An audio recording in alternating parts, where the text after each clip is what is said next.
we're going to be looking at how we can allow the pupils to just have a little pause, a little brain break, maybe in the middle of the class when things are getting a little bit chaotic or loud, or you just need to bring them back and get them focused again.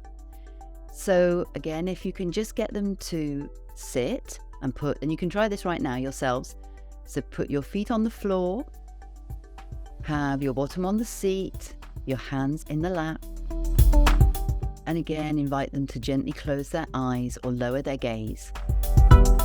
And just take a moment to notice that they're breathing. They don't need to do anything special, just notice the in-breath and the out-breath.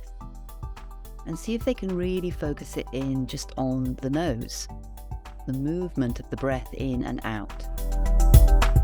And then invite them to get curious with how they can move their awareness around their body. So perhaps becoming aware of the weight of the body.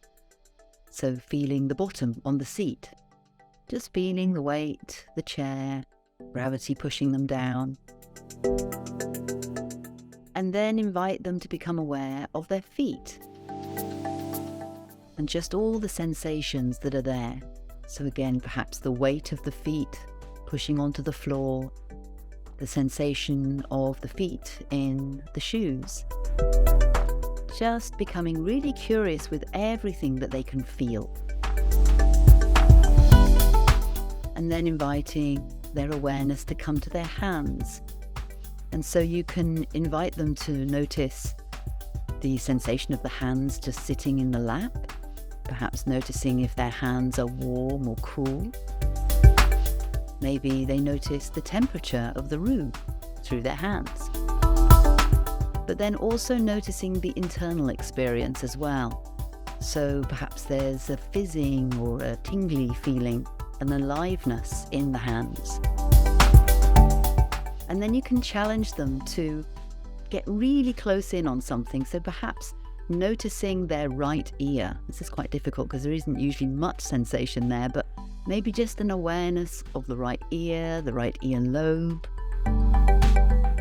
And then returning again to the breath, noticing the breath moving all the way in and all the way out. And perhaps even just sitting for a moment and noticing sounds around them. So this is a wonderful way to get them more present, more connected. And again, we're training their awareness muscle, their mindfulness muscle, placing their attention where they want it to be rather than having their thoughts all over the place. And this, of course, is really valuable for you as a teacher. You must spend a lot of time asking them to pay attention.